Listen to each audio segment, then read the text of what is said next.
Vətənimiz gözəldir həyat.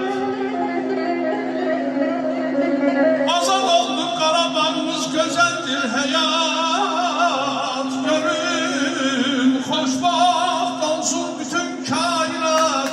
Vay vay vay vay. Oğluna kızına kurup toy fırsat şenlik eden görünmezdi sesini. Sabit olduk beyler piyadeni.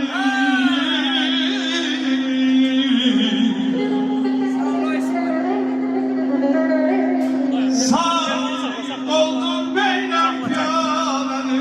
Nuşi canlılar içer badeni.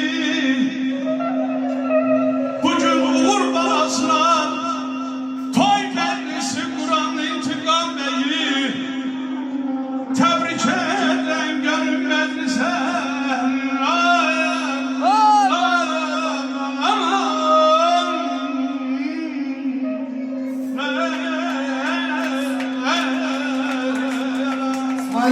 Nuş eylemesen fadesini, İskilenmedle aytıdan tükenin, olsa çapaya.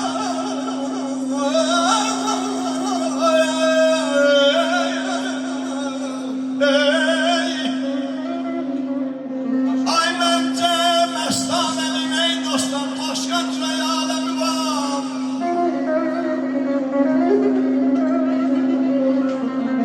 Bence mestanenin başka cüre alemi var.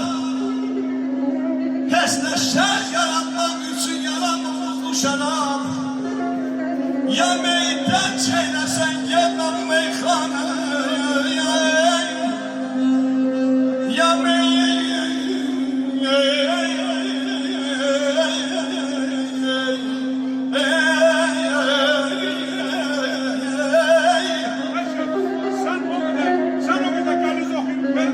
Yemekten çeylesen gelme bu meyhanelere. Ya da bir ölçüde hiç yalasan sen Murat Allah.